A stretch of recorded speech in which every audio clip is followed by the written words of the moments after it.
I am your faithful host, Josh Bertram, and our political host was not able to join us on this episode, but we're super excited to be able to have on our show today Catherine McNiel and Jason Hague. Catherine is a chaplain, author, and speaker in Chicagoland who writes about encountering God's redemptive work in ordinary life. Her books include Mid-Faith Crisis, which we'll be talking with her about today with Jason, Fearing Bravely, All Shall Be Well, and Long Days of Small Things, which was actually an ECPA New Author finalist. She's finishing an MDiv at North Park Theological Seminary. So I would love to kind of jump right into this idea of a mid-faith crisis. Now, I'll give you my sense of what I thought that was before I was reviewing your book. And it's almost like it was a midlife crisis, you know? And I would love for you to guys help us understand and level set, what is a mid-faith crisis? Mid-faith crisis is, so, you mentioned the word deconstruction. And I think a lot of times that word can send us into different silos very quickly. The word to me has almost lost its ability to be useful. What we are talking about is something similar, but it's one side of that where what happens when questions reach you that make you want to run away? What happens when crisis that you don't want raises doubts that you never asked for, that you really, really don't want to be dealing with? What happens when those hit you? You can either cover them up and pretend everything's okay, which millions of people do that, and stay going to church every week and hope it goes away, or pretend that things are fine when they're not fine. You can try to rush in to cover it all up and answer every question quickly with apologetics, run to some sort of guru that just will have all the answers to smooth them over, or you can actually wrestle with it. And I think a lot of people don't expect that they're ever going to hit this kind of phase in life, when so many of us do. So what we're trying to do in this book is to say, listen, many of us arrive at this place where we didn't think we would ever be. Our faith life was going along just fine, man. We were doing okay. And then something happened, or a question hit, or a leader we really looked up to fell, or we lost somebody dear to us. And now suddenly we find ourselves in the midst of asking these questions and finding ourselves in inner turmoil. That's a mid-faith crisis. It's different. It's not like I want out of this. It's almost the opposite of I don't want out of this. What are you talking about? I was very happy with where I was in my faith. And now suddenly I'm not sure if it's real. That really is a crisis. And we advocate we need to take time and walk through, and not try to rush, and walk through it slowly and be honest about it.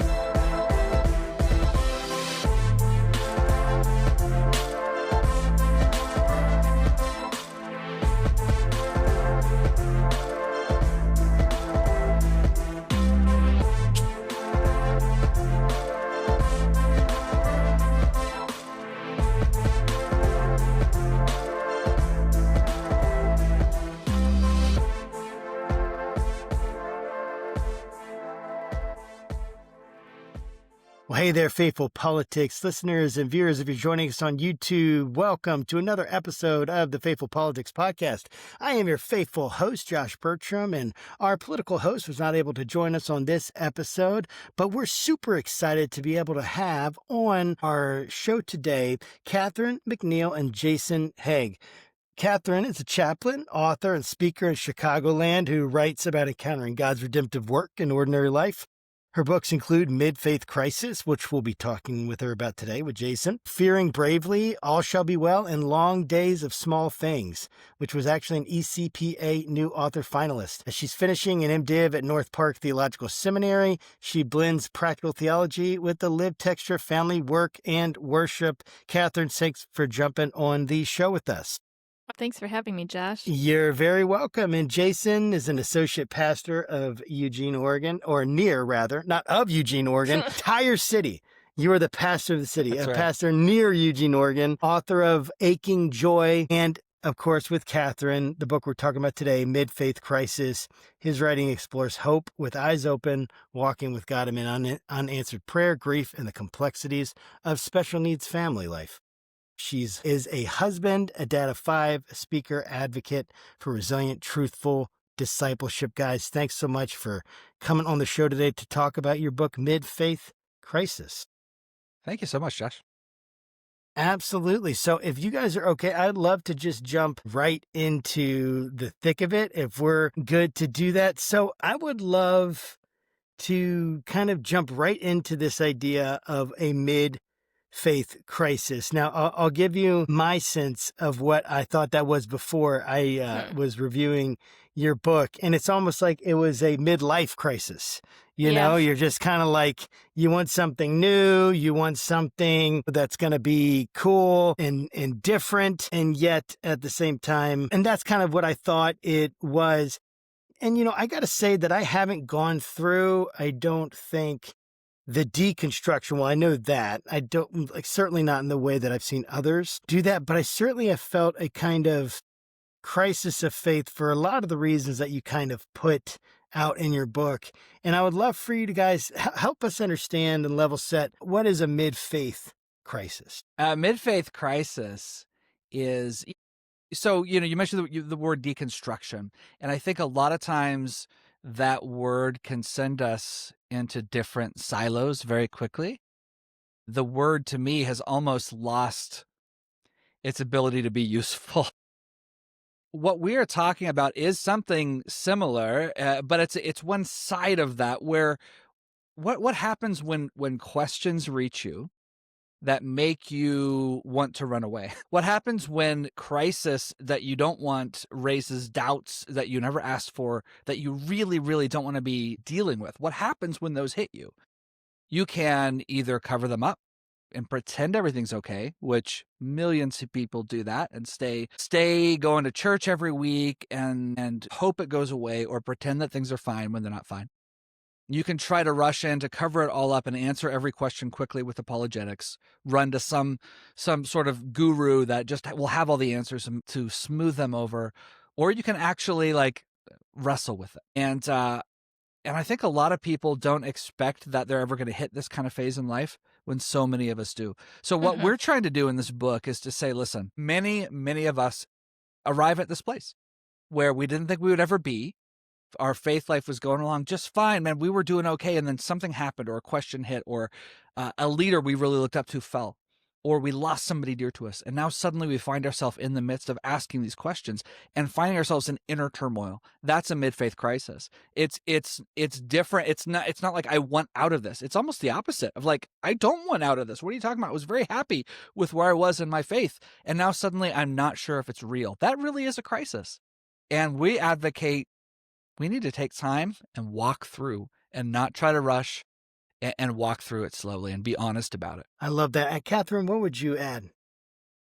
I think Jason gave a great intro. I think this is maybe getting more at why are we writing about mid-faith crisis than what it is. But I think the answer to the one answers the other. For myself and Jason, I think, as people of long-time faith, as well as people who are in ministry, who are listening to other people and carrying other people's stories.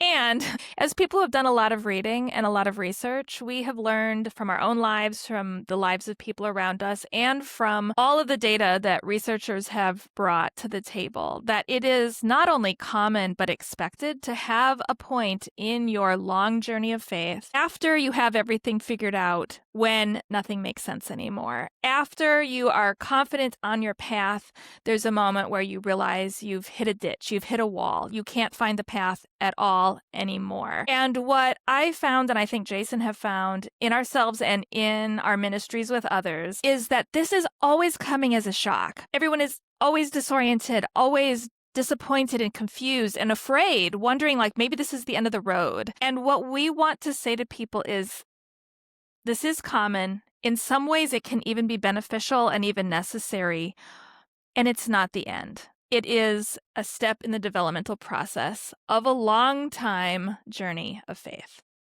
I really liked it. It's like normalizing the process, because when you think it's abnormal, then you start to look at yourself and you start to think, well, I mean, if this isn't supposed to happen, why is it happening to me? Exactly. And if it's happening to me like this, then, I mean, there must be something wrong with me, or this must not be for me. this Yeah. kind of faith, these kinds of beliefs. And, deconstruction is such an interesting thing to me because I hear it a lot. I think it's defined differently many times. I think it might be a little bit tricky sometimes to get a precise definition. Um, and in my experience with deconstruction, like personally, there certainly have been beliefs only recently that I've really felt the permission to look at critically. And I think it's important to look at our beliefs critically and for me to try to understand why we believe what we believe, not for some kind of apologetics, agenda personally, but more just to understand what is going on, our own thought process, to actually challenge yourself. And I found that it's actually for me deepened my faith. And yet I hear a lot of really negative stuff about deconstruction. I almost like it's demolition. It's not really deconstruction. It's really demolishing everything. Before we get into more of like your stories that you guys share in the book, even the argument of the book, what would you say to someone who's like, just from the beginning, they're like, I don't even know if I want to listen anymore. You guys said the D word, deconstruction.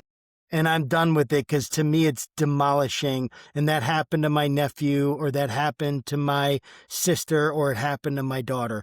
What would you guys say? Well, one thing I would like to say is that we actually don't use the word deconstruction in the book. If we do, it's maybe once or twice. That's not the framework that we're taking. We're actually trying to change the conversation and say, kind of like Jason was saying, it's almost a useless word now because people have decided what it means and they've stopped getting curious about what has caused it, about what the outcome might be. They're on one side or the other, but we're all pretty entrenched on what that word means. And so that's exactly why I'd love that listener to keep listening, is because we're trying to say something totally different.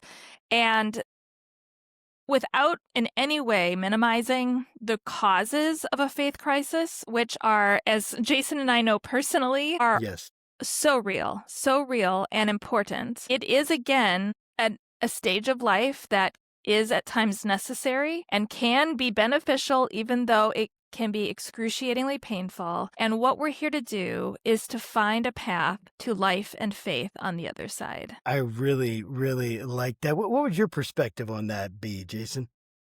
I would say what we're trying to do here is to help people who are already in it. It's not like I had someone ask me this question, a similar thing, like, well, but a lot of people, when they start down this road, they end up losing their faith. I'm like, yeah, that's true. That's why we wrote the book, because we're not writing it to introduce, here, go down this path. We're writing it for people who are in crisis. Yes. So, what do you do when you're there? And that is the question that I would say to that person who's like, I don't like this, but what are you going to say to someone who's there? You can try to just like, God is good, just forget it all, just come, or that's not going to do anything. We want to actually help people work through the questions they are holding in real time. Yeah, that makes a lot of sense. So I love the way you guys start the book, by the way, the idea of that meme of how it started versus how it's going. And of course, that's a theme that I think is carried throughout, and I appreciate it. So I would love for you guys to both give a chance to give your how it started versus how it's going in terms of your faith. Maybe we can start with you, Catherine, and you can just tell us, what is your story? You embed the story within the book, and I'd love for you to share that with our audience. And kind of related to the meme that you guys use of how it started versus how it's going. Yeah, well, my story, as well as Jason's, unfolds throughout the book, so I'll try to keep it to less than 40,000 words here on the podcast. But yes, how it started for my faith, for so many, similar to so many. I was raised in a Christian family. I was introduced to Jesus in Sunday school in a nurturing environment. I have so many positive associations with the beginning of my faith. I was hopeful. I felt loved. I was excited. I believed that God was powerful and could do all things and cared about me specifically.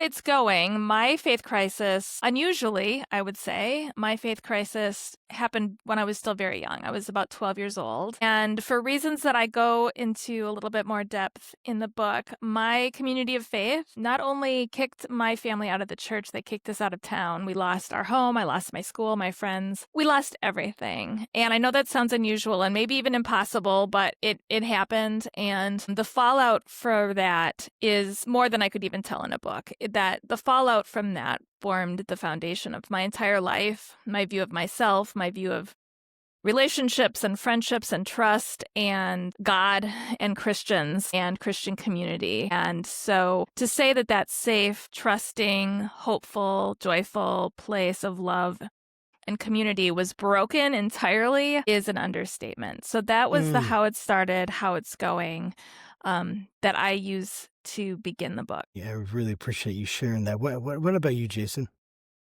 I grew up, I was going to change the world. It was I hear that.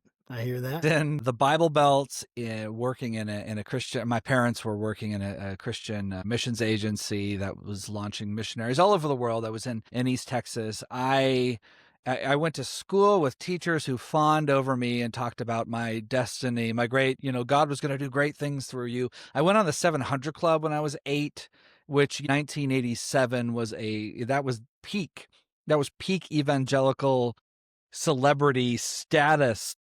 Right. I was just a part of a missions team that was just interviewed on there. But in my little circle, they're like, well, you're going to do big things for God, young man. And so I grew up thinking that I was going to do really, really big things. And then I woke up when I was in my 40s and realized that I was quite normal, that I was a guy with a mortgage, with a backache, had 5 kids. And so I had lots of beauty in life, but I hadn't changed the world. So there was this sort of disappointing, like, I thought things were going to be amazing. So it was some of that settling in and just growing up. That's just normal life. But even the things I thought I would have in my relationship with God had really waned. Prayer wasn't the same. I ended up writing a book about walking with my son who has non-speaking autism.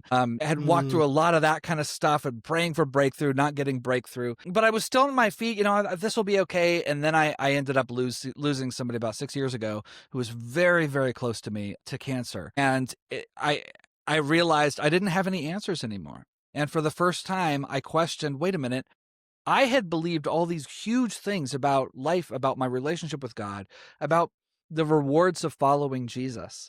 And yet I'm in the middle of all of this crisis, just like everybody else. What's the benefit of following Jesus? And why didn't he come through?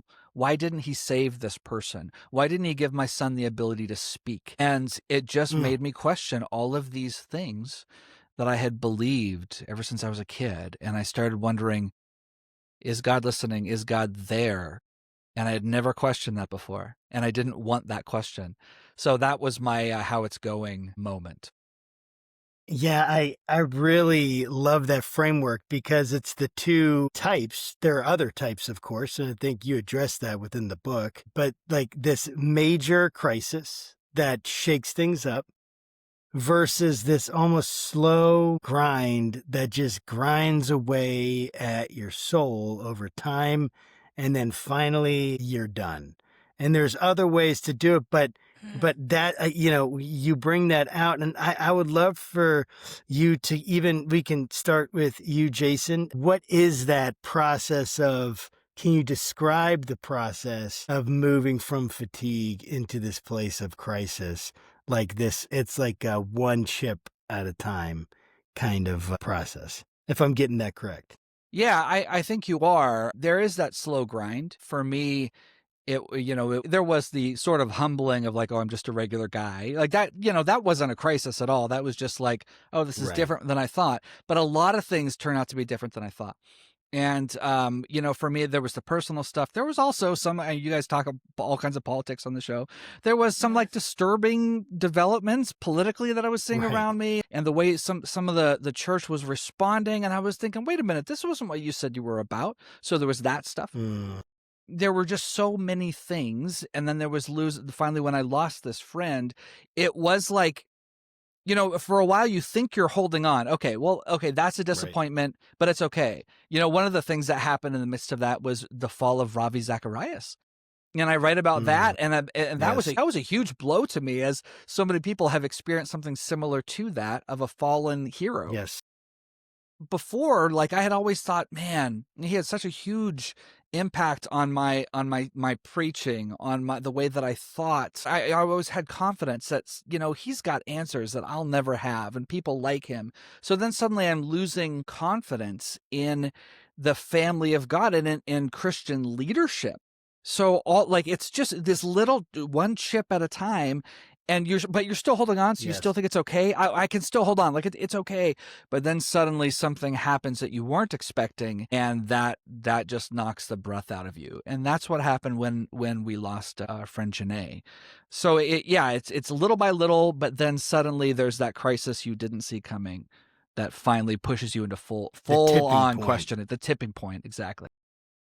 Yeah, and Catherine, what about you? There's a major crisis, right? And there's plenty of people that are listening and go through this. It is a major crisis. It's almost like it comes out of nowhere and slaps you across the face.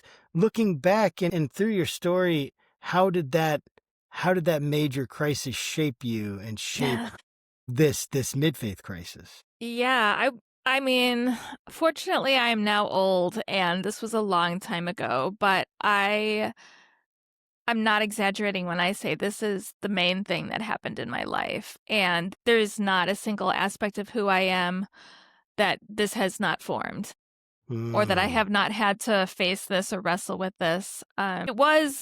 I think this is one of the reasons why it worked well for Jason and I to write this book together. Is I had a faith crisis earlier than you would really think someone could have a faith crisis. And he had one kind of on time, and his was, like you said, kind of gradual, like, one straw, another straw, another straw. Whereas mine was like a head-on collision that you didn't see coming, but that changed the course of your whole life. So in every way, this has formed who I am. But as we unpack in the book, I'm not someone who looks for a silver lining. I think that is either assuming that suffering is much smaller and shorter than it is, or is just looking to minimize. Suffering, true evil is all encompassing. You can't see anything else in that dark valley. But I would also say that as a result of this, everything that is good and true and beautiful and strong in my life has also grown from this same soil. And that's part of what inspires me to write this book, but also to have conversations with literally dozens, if not hundreds of people in my life over the years who have come to me to say,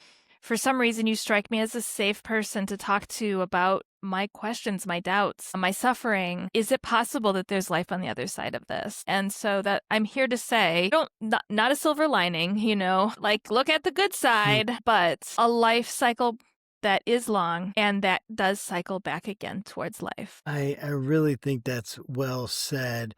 And I want to imagine someone who's listening and they're feeling a vague unease right now. And they're kind of feeling like, and it just feels like they're talking to me right now. And they haven't been able to admit it. They haven't been able to say anything. Maybe they're, 35 and, they're stressed out and they're trying to help a church and they're just like, I don't know if this is working anymore. Or maybe they left church and then they didn't want to tell their parents because their parents wanted them to raise their kids in church and they'd be upset about that, but they're like struggling and they really haven't been there. And they're just like, oh, and then some of them are like, I left that a long time ago and it created a huge problem with me and my parents and the political issues and all that. And all these things have happened and they're hearing you and they're like, oh my gosh, I haven't articulated it. What advice would you give them? Well, of course, we want them to read the book, but we want them to get some salt, right, to help them get a thirst for the book. What is it like? What advice would you give them right now as they're moving forward to feeling this unease? Yeah, man, I would say there's, honesty with yourself and with God is the beginning of freedom. Like being willing to say it out loud, like, I have doubts. Like for me, so I was a pastor when this stuff was hitting and I was realizing I was preparing sermons and I'm like, oh gosh, I hope this is true. And I ended up like, I started meeting with a spiritual director. I had been already.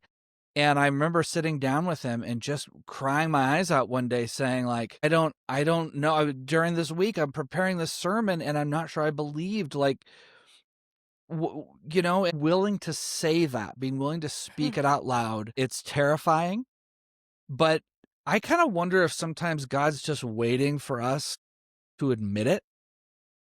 Just like, why are you hiding this? Well, one thing we talk about a lot is the being willing to lament, being willing to come with all of our questions and our doubts and our hurts and presenting them to Jesus and saying, this is what I'm ticked off. You didn't heal my friend. And I don't understand the answer to this question. And I don't like what I just read in this scripture. Why in the world is this here?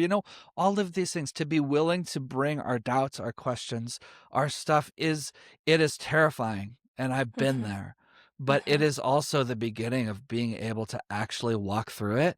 And there's something deeply comforting about being willing and being able and being given the opportunity to air those grievances in the presence of Jesus. When I grew up, I would think that I can't really complain to God. Like, if I complain to God and I admit all this stuff, like, basically, am I just admitting I'm an atheist? Or it's like the slippery slope fallacy, right? Where it's like, if I take this step here, it's going to grow, it's going to snowball effect, and it's going to be terrible. And then there's just this fear that's there. And I totally resonate with that. Catherine, what would you say to someone who has that unease Yeah, right now? No, I think behind a lot of our fears and our anger and our doubts, underneath a lot of it, I think, in addition to that, is a broken heart. We are so sad. We are so disappointed. We feel abandoned. We feel afraid of being abandoned. Yeah, I hear that. And so I mostly want to say to the listener, you're not alone. You're not even a little bit alone. You are surrounded by other people who are maybe also afraid to say it. Yeah. But are dealing with so much of the same grief, the same loss, the same fears, the same doubts, the same questions. And God is with you. And that might be hard to swallow right now if you're in a mid-faith crisis. And so I'm not asking you to believe it. It's not like you don't have to believe that before it becomes true. I'm believing it for you. You're not alone. Just, Josh, to your point, most of us have picked up a screaming baby, and like that baby isn't like, I'm kind of worried that my parent is going to know that I'm hungry or that my diaper's wet. They just, they let you know. And if we, in our imperfection and our exhaustion and our impatience, are willing to take care of our screaming babies, how much more does God already know how vulnerable we are, how needy and hungry and desperate and alone we feel, and how ready is God to lift us up, knowing from the beginning that we were going to be this way, that we were going to be so vulnerable. And so I circle back to what I said at first. You're not alone. You are experiencing something that is so common to all of us. And it is in no way, again, over and over again, I say this, I'm not minimizing. A broken heart is so broken, but you're not alone. I think that's so well said. And I really appreciate you saying that. It's like, I feel like I need to hear that, like, wait, I'm not alone. There's so many times you feel so isolated. And our culture does not help de-isolate you, if that's a word. It's like we are in silos and we are in our screens, and it makes sense because this is like such an integral part of the world, and it's only going to get more and more, and yet we're so lonely. A crisis of loneliness, a crisis of depression, a crisis of anxiety, and people looking and saying, the church, this just wasn't the church I grew up with. Where did this theology come from? Why am I being told, like, it just feels really hateful on one side, or that feels like we've completely lost our morals on the other? And it's like this back and forth where, like, we are so confused. Yeah. And it's confusing. And I would love for you guys to help me finish these, like, give me an example of some statements that should be said in church but are not. Statements that should be said in church but aren't. What should people be saying when their faith is thinning out and they're trying to figure out what should they be allowed to say. I am having doubts. Wow. Why is that so important, Jason? Well, I think, some of our churches do a good job of allowing a person to be broken. Certainly not all. That's not all the case. Yes, But like true. allowing a measure of brokenness, allowing, we have a grid. We have a really obvious grid for someone dealing with sin and offering a place where hey, come, confess, you can be restored and walk alongside you. We don't have that as much for doubt, at least in my circles growing up. Like that to me was like, ooh, you confess that and you get right. You mentioned the slippery slope fallacy. That's exactly, it's so applicable when it comes to doubt. So admitting that, man, I have questions and I'm not finding answers to, and it's scaring me.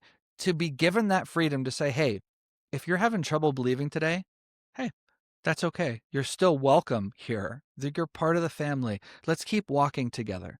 We're not going to minimize your questions. We can talk about your questions. Let's talk. Let's have that sort of openness. But yeah, that would be one thing. Giving space for the doubter. So important. I love that. Catherine, what about you?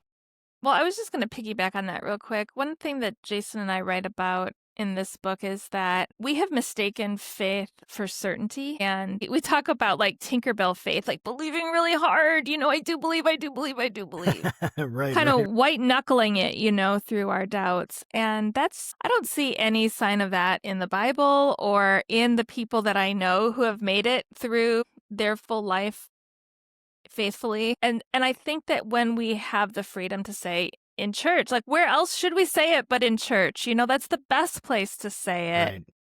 If we're healthy in a healthy practice, if faith is not the same as certainty, if it is instead a choice, a direction, a path, a journey that we are following in community together towards a destination and towards a set of goals that we are following together, then those are the people that we need to go to when we're like, I actually have some questions about this, or what are we doing again?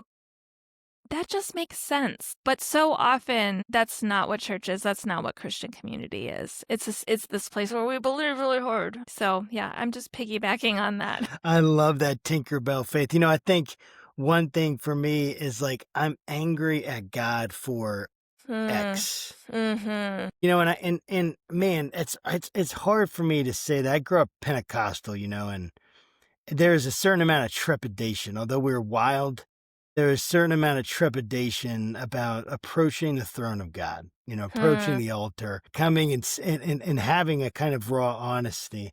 Like if you cursed in a prayer or something like that, right? I mean, there's something that feels icky about it or whatever. And it's like separating that icky feeling from reality.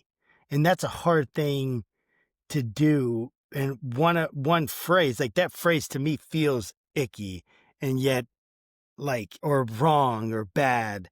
And yet I've come to really appreciate it. And actually, I don't feel that way anymore, but I certainly did.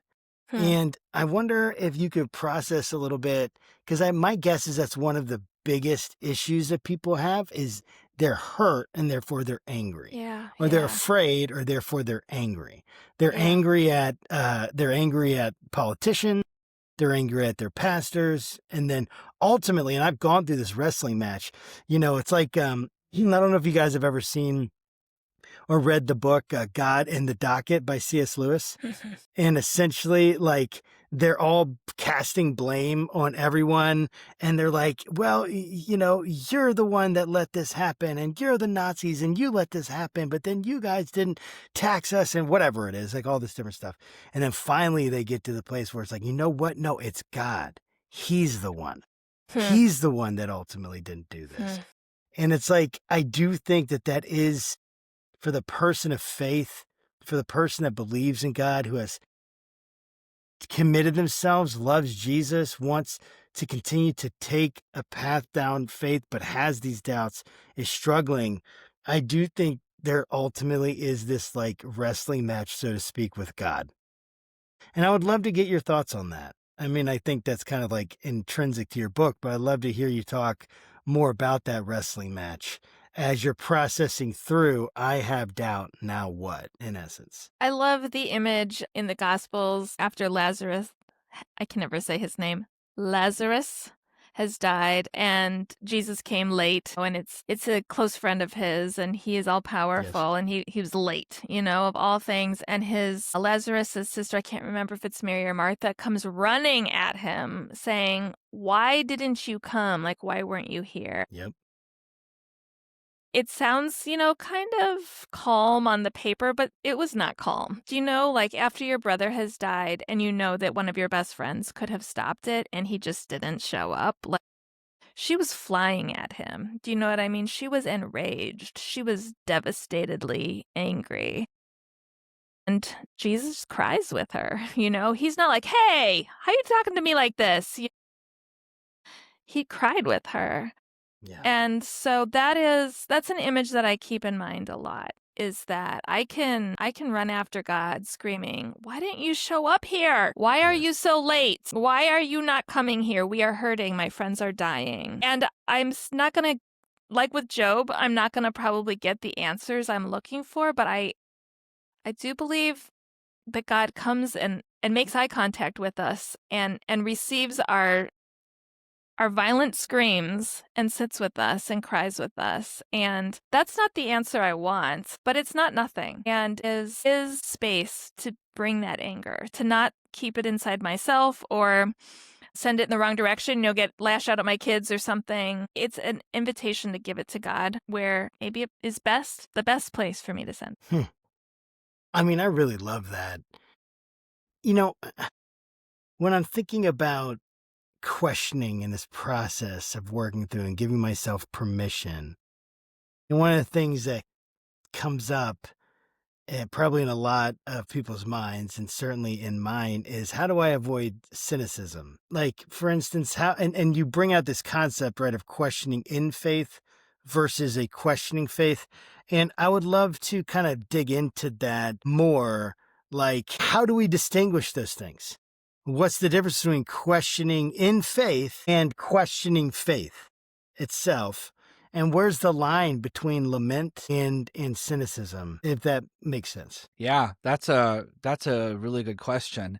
I think when you're in the thick of it, it all blends together, and that's the hard thing. When when you're mourning somebody, when you're utterly confused by what your church has said and what this pastor did, and like you find out there's another scandal and all these things, like there's an anger that rises up in the midst of that distance, and to be expected to like successfully untangle all that is really asking a lot of yourself. I feel like in the moment there is going to be a mixture of all kinds of stuff.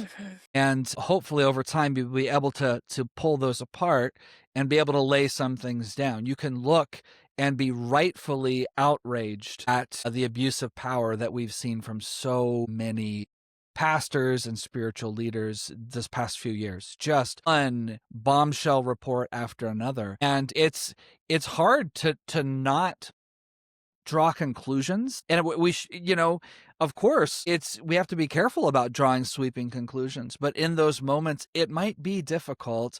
And I think it's even bringing that as a lament. Lord, right now I am feeling cynical right now because another spiritual leader who I trusted failed. And this guy turned out to be like, I don't know what to do with that. So I'm going to bring you even that. I think that is the key on a devotional level. That's a huge thing, to be able to say, I am ticked off at everyone. I am ticked off and I don't know what to do with all of this. And I have a bad attitude about it, but I don't know what to do, because if I'm not angry, isn't that a fault at that point? Isn't it right and good sometimes to have that anger? And I need you to untangle it for me. So I think all of this is a whirlwind, and especially when you're in the midst of crisis, man, oh man, it's so hard to make heads or tails, even of what your heart is doing. And which is why we have to just continue to pour. I think if there's consolation for me, it's that we seem to have a really strong scriptural invitation to bring it all to Jesus, to bring it all. And you look at the example of the psalmist, you look at the example of throughout scripture, the people that were most bold with God and with Jesus when he walked the earth. Jesus loves that. And God invites that. He says, cast your cares. And that includes your anger that you don't know what to do with. I think every emotion that we feel, every response that we have internally is safe with him. And it's okay to bring to him.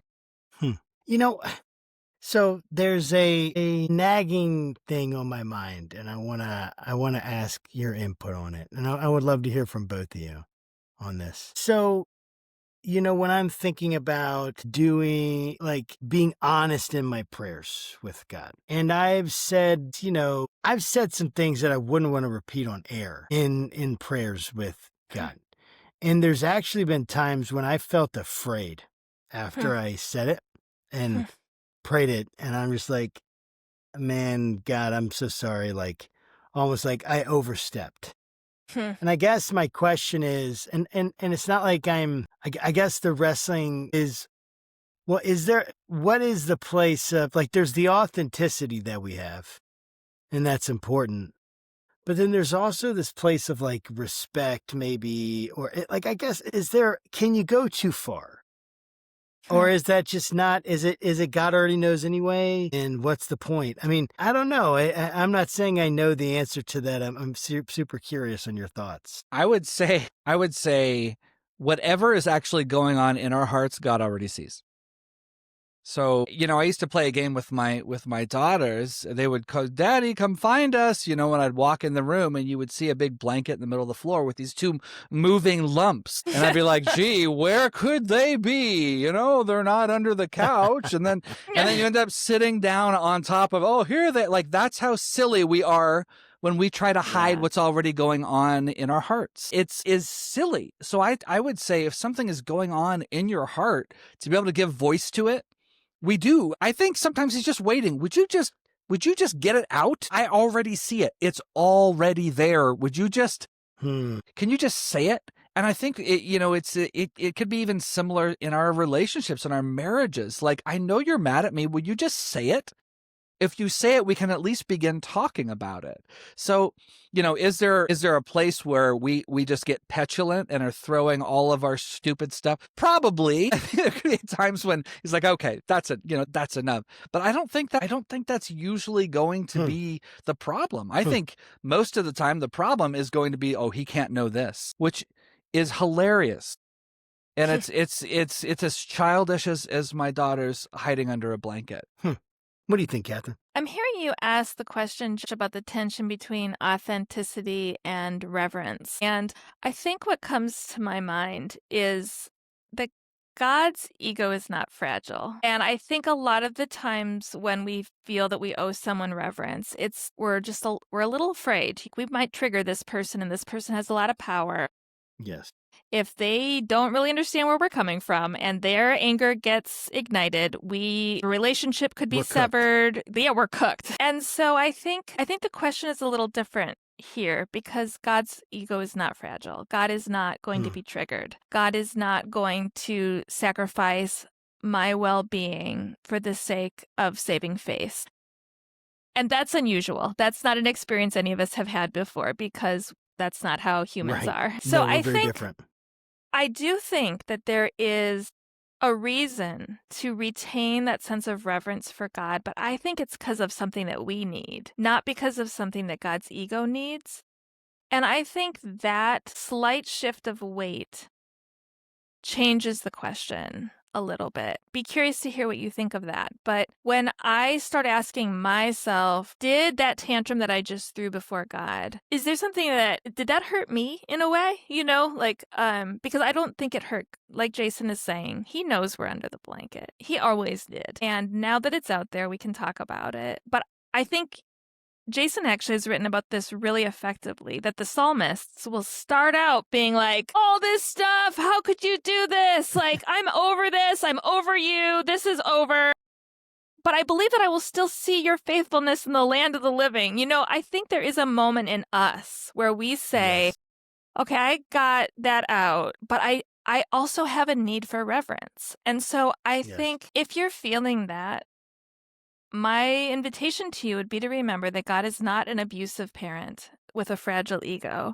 Hmm. but that you may have a need to worship this good God with reverence. I really, really, really like that and appreciate that because I do think that, like, I don't think I'm alone in wrestling with that and Mhm. wondering, like, man, I was just taught that you watch your words, right? And maybe it's because when you pray, so much of what we see is prayer out loud among other people. And so it's like I have to look like them, and I'm not certainly not going to say all this crazy stuff that I've done or say, God F this and blah blah blah blah, and like in front of a big crowd of people, like that seems inappropriate socially.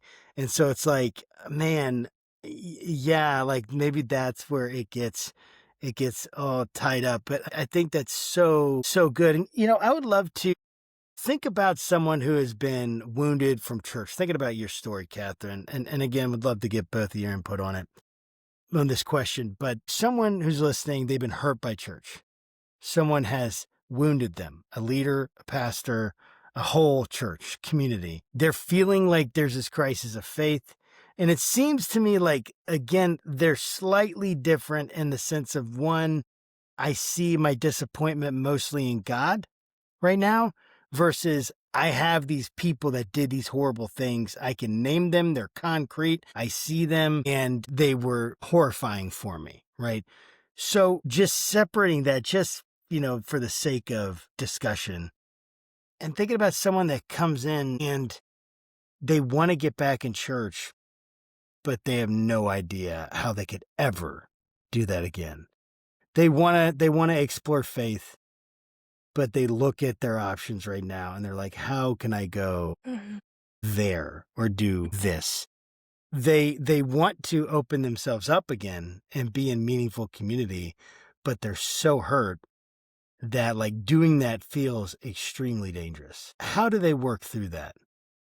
What advice do you have for them? Well, I wish there was a easy formula that I could provide. 3 easy steps. I don't. For $9.99.99, Yes. there'll be a month they'll be able to. Three installments. What I would love to do, honestly, is to sit down with that person and throw ideas back and forth and follow up and see how that idea went. And I think in my desire to do that rather than offer a formula is part of the answer is find a safe person. Like finding a safe community may be too much than you can do right now. Find a safe person. Maybe it is a friend, maybe it is a wise person of faith who's a little bit older than you, maybe it's a spiritual director or a therapist, but find a safe person and start spitballing about what this might look like in person over time. But then I would say take time. Jason mentioned earlier, like take the time you need, slow it down, slow it down. God is not holding a clipboard, getting ready to take attendance. When we are broken, we have a lot of associations with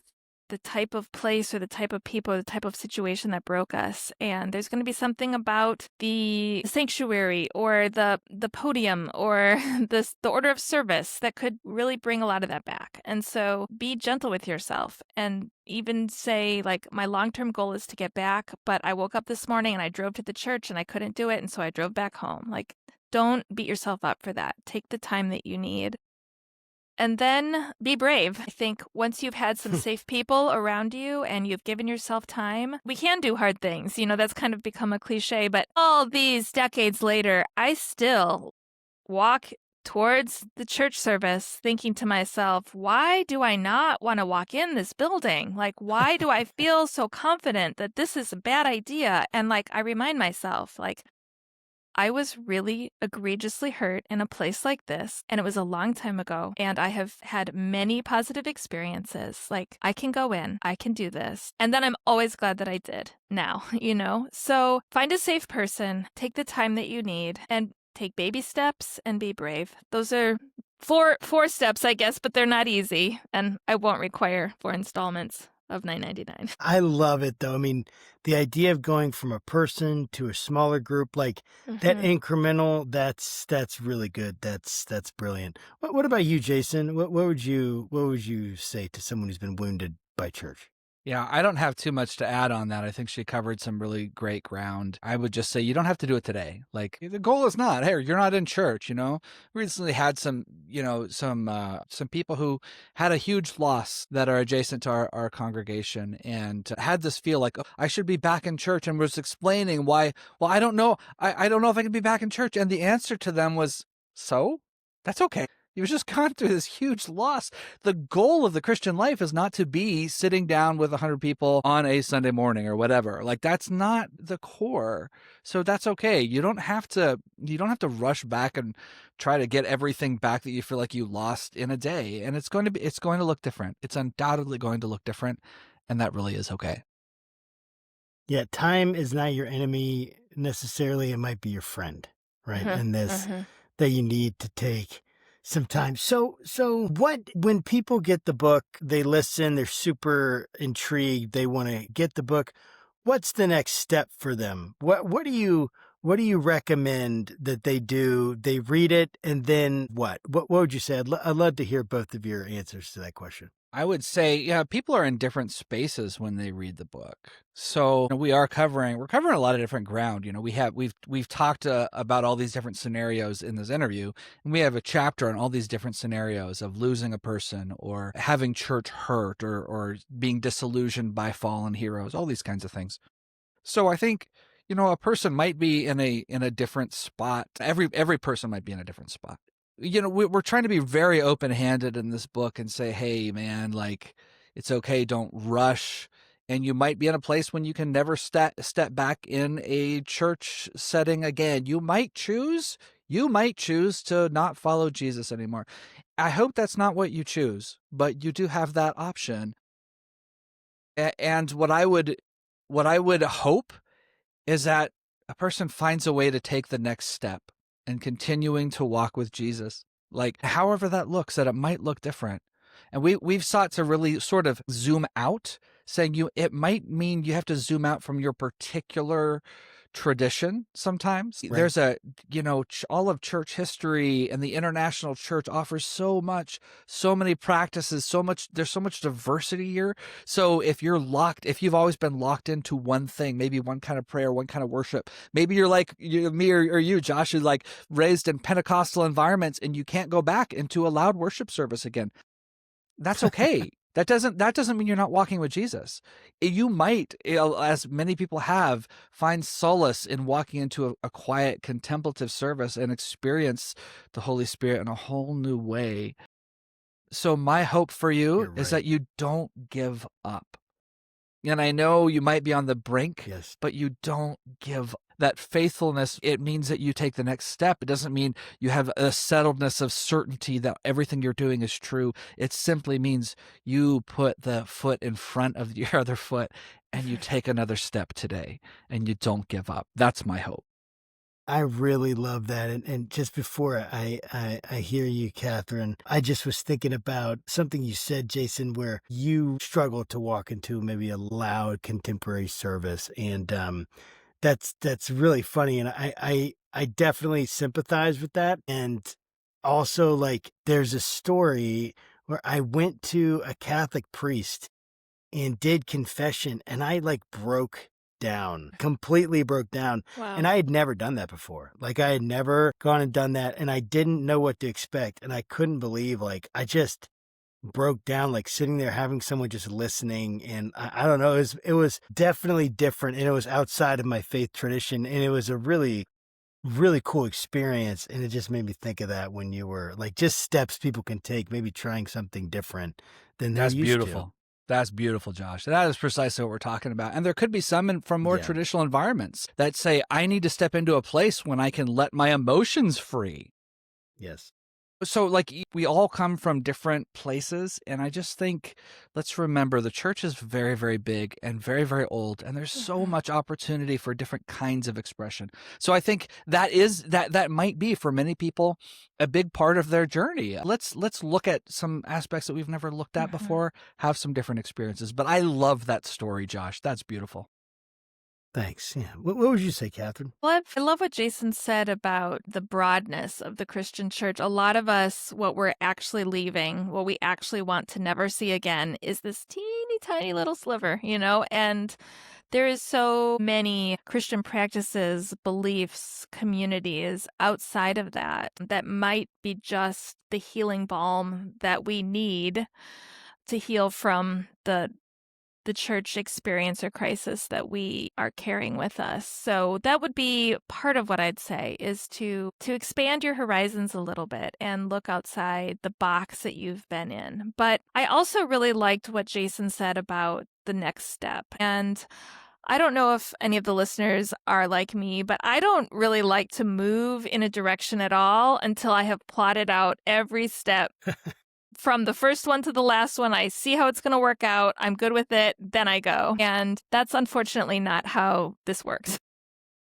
It does not work that way. So I would encourage any listeners who are like me to just take the next step. And maybe that's read this book, or maybe you're reading the book. There's a lot of things that we offer or point to. Every chapter ends with a couple songs you might want to listen to, a couple other books you might want to read, a couple of other practices you might want to try. Maybe you'll decide to get a therapist or see a spiritual director or take on a new spiritual practice that is foreign to you. Or maybe you'll decide to pull away for a while, or who knows. I think what I'm wanting to say is, if you have found the next step, then take that step and not wait until you've plotted it all the way out to the end. Take the next right step.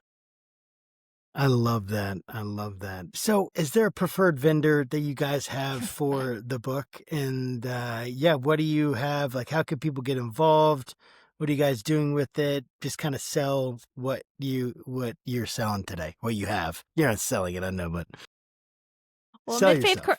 Mid-Faith Crisis is available wherever books are sold. So I think it is probably beneficial to the long-term success of the book if people buy it from Amazon, but it is available elsewhere, and there's plenty of good reasons to shop at your local bookstore. We are continuing to talk about Faith Crisis and Mid-Faith Crisis here and in different articles and other venues. So I'd love to have people join the conversation. You can find Jason and I both online in various places. In addition to the book, we have written like a discussion guide if you wanted to pull a group together. I think this kind of thing is really best discussed in a group if you can find one. So I think there's a lot of things that we can do to continue this conversation, changing our ideas about faith being this like bigger and better until the end, and realize that a lot of us reach a crisis, and that's